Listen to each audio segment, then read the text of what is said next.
നമസ്കാരം, ജന്മഭൂമിയിലേക്ക് സ്വാഗതം. സ്ത്രീകൾക്ക് സുരക്ഷിതത്വം നൽകാത്ത സർക്കാർ ഒരിക്കലും അധികാരത്തിൽ തുടരാൻ അർഹരല്ല എന്ന് കേന്ദ്ര പ്രതിരോധ മന്ത്രി രാജ്നാഥ് സിംഗ് പറഞ്ഞു. സന്ദേശ് ബാലിയയിലെ സമീപകാല സംഭവങ്ങൾ സൂചിപ്പിച്ചുകൊണ്ട് ബംഗാളിലെ തൃണമൂൽ സർക്കാരിന് എതിരെയായിരുന്നു അദ്ദേഹത്തിന്റെ വിമർശനം. ബംഗാളിൽ നടന്ന തിരഞ്ഞെടുപ്പ് യോഗത്തെ അഭിസംബോധന ചെയ്ത് സംസാരിക്കുന്ന വേളയിലാണ് അദ്ദേഹം ഇക്കാര്യം പറഞ്ഞത്. ബംഗാളിലെ ക്രമസമാധാന നില തകർത്തിരിക്കുകയാണ്. ഏതൊരു സംസ്ഥാനത്തെയും വികസനം സാധ്യമാകണമെങ്കിൽ അവിടുത്തെ നിയമങ്ങളും സാഹചര്യങ്ങളും ശക്തിപ്പെടുത്തുക തന്നെ വേണം. എന്നാൽ ബംഗാളിൽ സ്ഥിതിഗതികൾ വ്യത്യാസമാണ്. സന്ദേശ് ബാലിയയിലെ സംഭവങ്ങൾ തന്നെ ഇതിനൊരു ഉദാഹരണമാണ്.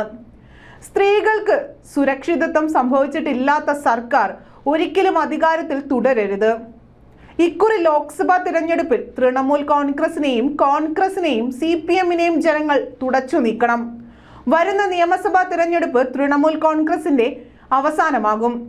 BJP അധികാരത്തിലെത്തും.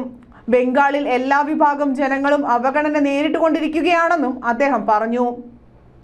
രാജ്യത്തിന്റെ വികസനം ലക്ഷ്യമിട്ടാകണം രാഷ്ട്രീയം ചെയ്യേണ്ടത്. ജനങ്ങളുടെ ക്ഷേമത്തിനു വേണ്ടി പ്രവർത്തിക്കണം.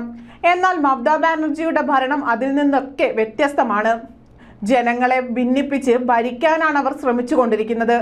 തെറ്റിദ്ധാരണ പരത്തിക്കൊണ്ട് ആളുകളെ തമ്മിലടിപ്പിക്കാനാണ് അവരുടെ ശ്രമമെന്നും രാജ്നാഥ് സിംഗ് വിമർശിച്ചു. ബംഗാളിലെ കൂച്ച് ബെഹർ, അലിപുർദ്വാർ, ജിൽപായ്ഗുരി എന്നിവിടങ്ങളിൽ ആദ്യഘട്ടത്തിൽ വോട്ടെടുപ്പ് നടന്നു. സംസ്ഥാനത്തെ ബാക്കി 39 മണ്ഡലങ്ങളിലേക്കുള്ള വോട്ടെടുപ്പ് ഈ മാസം 26 മുതൽ 1 വരെ നടക്കും.